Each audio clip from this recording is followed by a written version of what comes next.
नमस्कार, आप देख रहे हैं द न्यूज़ नाउ का इवनिंग शो इवनिंग एडिशन। और रोज़ हम ढेरों चर्चाएं लेकर आपके सामने आ जाते हैं। सबसे पहले बात करेंगे कोरोना के लेटेस्ट अपडेट की, जो कि आज जम्मू एंड कश्मीर में पाया गया। 1093 नए केसेस पिछले 24 घंटे में रिपोर्ट किए गए। इसके अलावा 692 इसमें से जम्मू से थे, 401 लोग कश्मीर संभाग से। वहीं रिकवरी की बात करें तो 1680 लोग पिछले 24 घंटे में जम्मू एंड कश्मीर में रिकवर भी हुए, जिसमें 1071 जम्मू में और 609 लोग कश्मीर संभाग से रिकवर हुए। मौतों का आंकड़ा पिछले 24 घंटे में 17 का रहा, जिसमें 13 लोग जम्मू संभाग से और 4 लोग कश्मीर संभाग से कोविड-19 की चपेट में आकर उनकी मृत्यु हो गई। टोटल टेस्ट की बात करें तो 16,43,722 कोविड के टेस्ट अभी तक जम्मू एंड कश्मीर में कर लिए जा चुके हैं। इसके अलावा इसमें से 76,163 लोग जो हैं वो एक्टिव हैं, पॉजिटिव हैं, माफ़ कीजिएगा, और एक्टिव लोगों की संख्या 16,413 है। वहीं रिकवरी का आंकड़ा 58,000 को क्रॉस कर 58,552 पहुंच चुका है और मौतों का आंकड़ा 1198 है।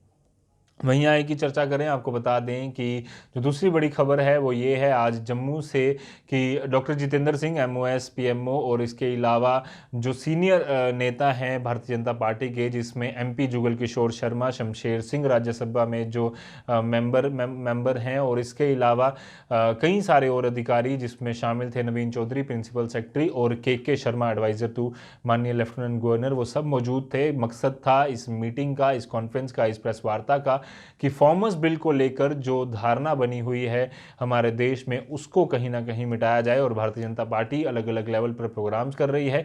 उसी प्रोग्राम के तहत डॉक्टर जितेंद्र सिंह ने आज आश्वासन दिया हर एक फार्मर को कि जो एक मानसिकता बन चुकी है कि हर चीज़ को प्रोटेस्ट करना है, वो नहीं करना चाहिए। और फार्मर्स बिल कई सारे रेवोल्यूशन फार्मर्स के लिए लेकर आएगा और तरक्की का रास्ता और डबल इनकम का जो मकसद है प्रधानमंत्री नरेंद्र मोदी का, उसे पूरा करेगा। इसके अलावा डॉक्टर जितेंद्र सिंह ने और एमपी जुगल किशोर शर्मा और नवीन चौधरी सब ने फार्मर्स बिल की ढेरों जो फ़ायदे हैं वो बताए। उन्होंने कहा कि जम्मू कश्मीर के फार्मर्स को इससे काफ़ी ज़्यादा फ़ायदा होगा। जो लोग अलग अलग चीज़ों पर बात कर रहे हैं, जिसमें कॉन्ट्रैक्ट फार्मिंग, ऑन क्रॉप और एमएसपी को लेकर भ्रम फैला रहे हैं, उस पर भी डॉक्टर जितेंद्र सिंह ने अपनी क्लैरिफिकेशन दी। आपका इसके बारे में क्या सोचना है, कमेंट कर ज़रूर बताएं। वहीं तीसरी खबर आ जाए कश्मीर से, जहां बाबर कादरी कुछ दिन पहले एडवोकेट जिसकी मृत्यु हो गई, टीवी डिबेट्स में लगातार वो आते रहते थे, और एलजी साहब मनोहर सिन्हा साहब ने आज उनके घर में विजिट किया, उनको कंडोलेंसेस पेश किए।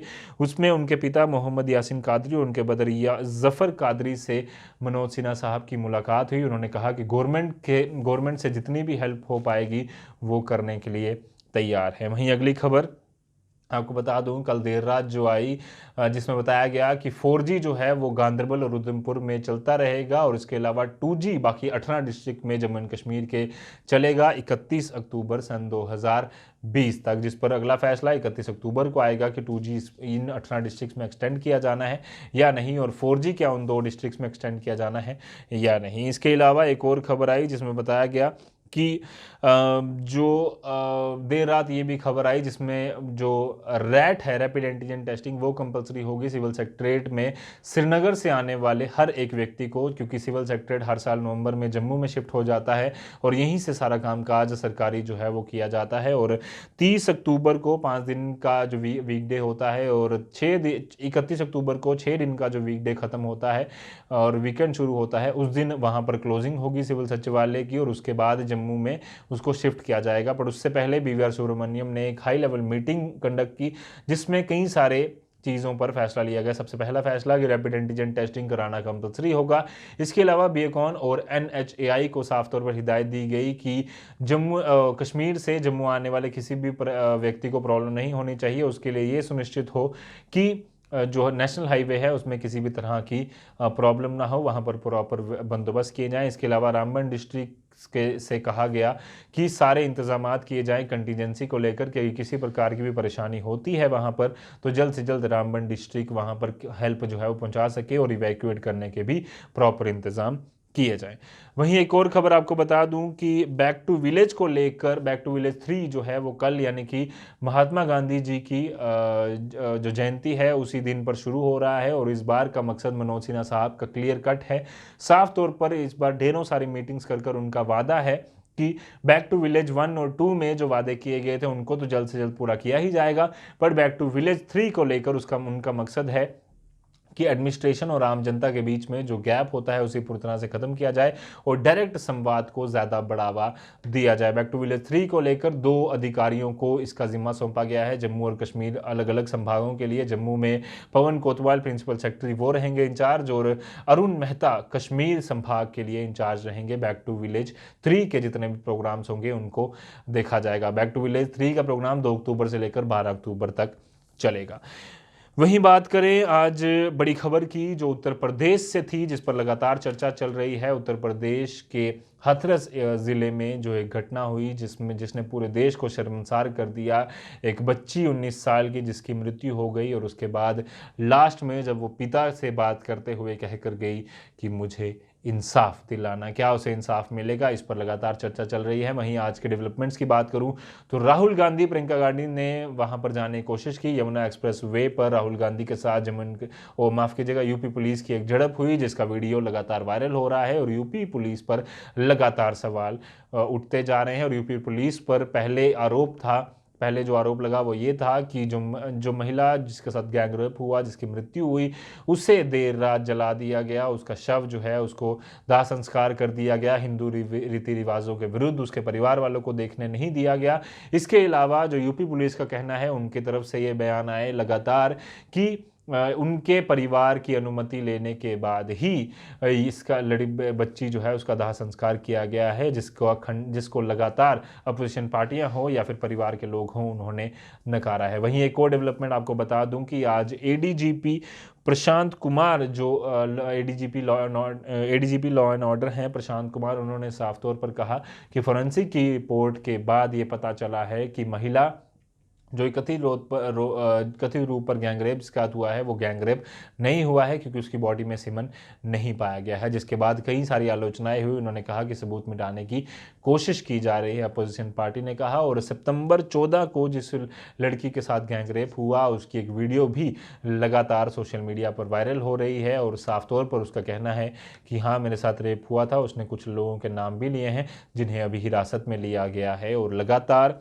और आरोपियों की भी तलाश जारी है। और योगी आदित्यनाथ ने कल आश्वासन दिया था कि जल्द से जल्द उन सारे व्यक्तियों को पकड़ा जाएगा। उसी को लेकर देश के अलग अलग हिस्सों में विरोध प्रदर्शन भी हो रहे हैं, जिसमें कांग्रेस पार्टी हो या फिर अलग अलग सामाजिक संगठन हो, लगातार वो योगी आदित्यनाथ और भारतीय जनता पार्टी की आलोचना कर रहे हैं और खासकर यूपी पुलिस की आलोचना कर रहे हैं जिस तरह से उन्होंने उस दिन एक्ट किया। जम्मू में भी अलग अलग जगहों पर, चाहे वो महिला कांग्रेस हो, चाहे यूथ कांग्रेस हो या फिर जम्मू के भीम सेना के भीम आर्मी के जितने भी युवा हो या युवा अलग अलग संगठन के, उन सब ने मिलकर प्रोटेस्ट किया। उनकी मांग थी कि जल्द से जल्द दोषियों को जो है वो सज़ा मिलनी चाहिए, कानूनी सज़ा, और उसके बाद एक ऐसा कानून हमारे समाज में बनना चाहिए, ऐसी व्यवस्था बननी चाहिए ताकि जिसमें समाज में हर एक लड़की खुले तरीके से सांस ले पाए, उसे डर ना हो कि अगर रात के 10 बज गए हैं तो मुझे किसी प्रकार का डर यहाँ पर होना चाहिए।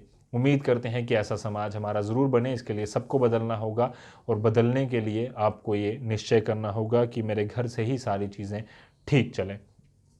इसके अलावा बात करते हैं सेंट्रल मोटर व्हीकल रूल्स 1989 को अमेंड कर दिया गया है। नए कानून आने के बाद कई सारे लोगों में चर्चा है कि ये नए कानून है क्या, उस पर थोड़ी सी रोशनी डालेंगे। सबसे पहले आपको बता दूं कि कानून बदले जाएंगे या नहीं बदले जाएंगे, पर उससे पहले आम जनता और ट्रैफिक पुलिस को बदलना होगा, का मुजाहरा जिसका एक एग्जाम्पल मैं आपको छोटी सी इस वीडियो में दिखाने वाला हूँ।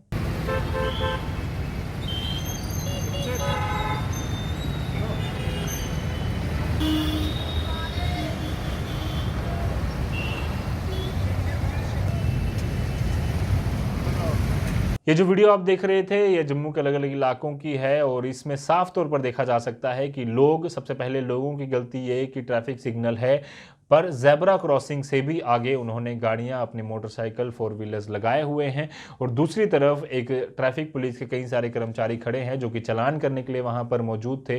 बावजूद उसके उन लोगों ने ये चीज़ नहीं देखी और पूरी तरह से इग्नोर किया। आपको बता दूं कि कुछ दिन पहले भी इस चीज़ पर काफ़ी बहस हुई थी कि एक बाइक का टायर जो है वो जेब्रा क्रॉसिंग पर थोड़ा सा चढ़ा हुआ था, जिसके बाद उस व्यक्ति को चालान किया गया।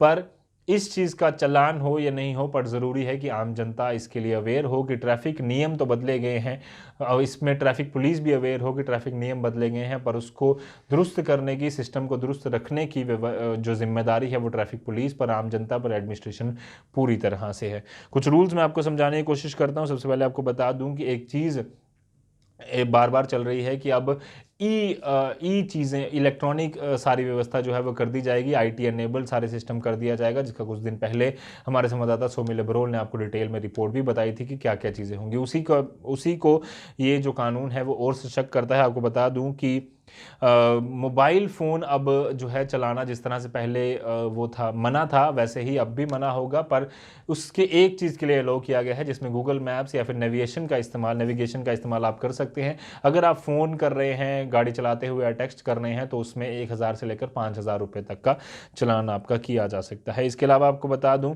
कि फिजिकल कॉपी लाइसेंस की या रजिस्ट्रेशन की आपको लेने की ज़रूरत नहीं होगी। अगर आपका जो लाइसेंस है या रजिस्ट्रेशन है, कॉपी है या फिर बाकी डॉक्यूमेंट्स हैं, अगर वो इलेक्ट्रॉनिकली वैलिडेट किए जा चुके हैं, तो आपको वहाँ पर आपको इलेक्ट्रॉनिक जो है वो आप वो दिखा सकते हैं। आपको फिजिकल कॉपी उसकी दिखाने की ज़रूरत नहीं है। कई बार होता है कि एक व्यक्ति बहाना लगा देता है कि मेरा लाइसेंस जो है वो घर रह गया है। अब उनके पास कोई बहाना नहीं होगा, क्योंकि किसी भी समय ट्रैफिक पुलिस के पास भी वो ऐप होगी या वो वेबसाइट होगी जिसमें वो चेक कर पाएंगे। आपको बता दूं कि इसके लिए वैलिडेट करने के लिए, इलेक्ट्रॉनिकली वैलिडेट करने के लिए आपको डिजी लॉकर या एम परिवहन में जाकर अपना जो पोर्टल या ऐप है उसमें जाकर अपना जो लाइसेंस रजिस्ट्रेशन कार्ड है उसे वहाँ पर वैलिडेट करवाना होगा। इसके अलावा लाइसेंस, रजिस्ट्रेशन डॉक्यूमेंट, परमिट और फिटनेस सर्टिफिकेट आपको फिजिकली दिखाने की ज़रूरत नहीं होगी अगर आपने वैलिडेट करवाए होंगे। ई पोर्टल का इस्तेमाल कई सारी और चीज़ों के लिए किया जा सकेगा, ये भी इसमें कहा गया है। इसके अलावा जो लाइसेंस है, लाइसेंसिंग अथॉरिटी है, उससे भी आसानी इससे ज़रूर मिलेगी इस नए कानून से। उसका मकसद ये होगा कि जब भी ट्रैफिक पुलिस भी कई बारी अपना पावर का गलत इस्तेमाल कर कर एक व्यक्ति को एक से ज़्यादा बार चालान कर देते हैं, या फिर अगर रिपीटेड ऑफेंडर होता है उसे छोड़ देते हैं, तो उस केस में अब उसे माफ़ नहीं किया जाएगा और हो सकता है कि उसका लाइसेंस भी कैंसिल कर दिया जाए, और अकाउंटेबिलिटी इसमें ट्रैफिक पुलिस वालों की भी तय होगी। ये सारी चीज़ें इस कानून में कही गई हैं। आखिरी में बात करेंगे Jammu and Kashmir administrative services का एग्ज़ाम का रिजल्ट आया। उसके बाद जो 70 पोस्टें थी उसे फिल किया गया, और 70 के 70 कई सारे इलाकों से लोग हैं। पर एक खबर एक अच्छी आई कि डोडा ज़िले से 5 से 6 लोग ऐसे हैं जिन्होंने इसे पूरी तरह से क्लियर किया है इस एग्ज़ाम को, और अपनी पहचान जो है वो जम्मू एंड कश्मीर में देश में बनाई है। उसी में से एक व्यक्ति है गाजी अब्दुल्ला, जो कि 46 रैंक उनका आया है, और आरबीए में रिजर्व जो बैकवर्ड एरिया होता है वहाँ, उसमें वो चौथे रैंक पर हैं, और लगातार वो मेहनत कर रहे थे। इसलिए आपको वो एक अचंभा होगा जानकर कि वो ऑर्फनेज में 7 साल उन्होंने गुजारे हैं। उनके पिता की जब मृत्यु हुई तो उसके बाद लगातार उनकी माँ ने उन्हें पालने की कोशिश की, बट उन्हें ऐसी स्थितियां बनी कि उन्हें भेजा जाना पड़ा बेमीना एक ऑर्फनेज में, और कुछ साल वहाँ गुजारने के बाद 12वीं के बाद वो वापस डोडा आए। उन्होंने वहाँ से ग्रेजुएशन की, और उसके बाद एएमयू में वो आगे की पढ़ाई करने चले गए, जिसके बाद उनका मकसद था कि मैं जम्मू एंड कश्मीर में एक ऐसा मुकाम हासिल करूं जिससे कि मुझे मेरे पिता के नाम से नहीं, क्योंकि इनके पिता ने मिलिटेंसी ज्वाइन कर दी थी, और कुछ ही देर बाद उनका जो है वह एनकाउंटर हो गया था। पर इन्होंने साफ तौर पर कहा कि मेरी माँ ने मुझे उन सारी चीज़ों के बारे उससे दूर रखा, और कहा उन्होंने मुझे सही चीज़ें नहीं बताई कि मेरे पिता की मृत्यु क्यों हुई थी, क्योंकि वो चाहते थे, मेरी माँ चाहती थी कि मैं इन सब चीज़ों से दूर रहूं, और उसी का नतीजा है और उन्हीं की मेहनत है मेरी माँ की, जिसकी वजह से आज मैं इतनी दूर पहुंचा हूं। और केएस के एग्ज़ाम में 46 रैंक उन्होंने हासिल किया है, और जम्मू कश्मीर की तरक्की में वो ढेरों अपना योगदान जो है वो देंगे। उम्मीद करते हैं कि इनकी स्टोरी सुनकर कई सारे लोग और मोटिवेट होंगे जो गलत रास्ते पर गलत रास्ता एहतियात कर लेते हैं छोटी सी भी किसी प्रॉब्लम के बाद, चाहे वो ड्रग्स हो, चाहे वो बाकी सब रास्ते हों। उन सारे रास्तों को चैलेंज कर कर जिस तरह से गाजी अब्दुल्ला ने अपनी एक अलग पहचान बनाई जम्मू एंड कश्मीर में, वैसी ही पहचान आप सब भी बना सकते हैं। सिर्फ आपको मेहनत करनी है, सच्ची नीयत रखनी है, और लगातार कोशिश करनी है कि मैं अपने देश के लिए, अपने परिवार के लिए, अपनी माँ के लिए कुछ कर पाऊँ। आज के इवनिंग एडिशन शो में इतना ही था। ऐसी और खबरों के लिए, अपडेट्स के लिए, द इवनिंग एडिशन के शो के लिए आपको रोज़ 9 बजे हमारे यूट्यूब और फेसबुक चैनल पर जुड़ना है। उम्मीद करते हैं आज के शो में कई सारी चीज़ें आपको पता चली होंगी और बाकी इनके बारे में आपकी क्या राय है हमें ज़रूर कमेंट कर बताएं। फिलहाल के लिए दीजिए इजाज़त मुझे, मेरे कैमरामैन कमल सिंह को। धन्यवाद।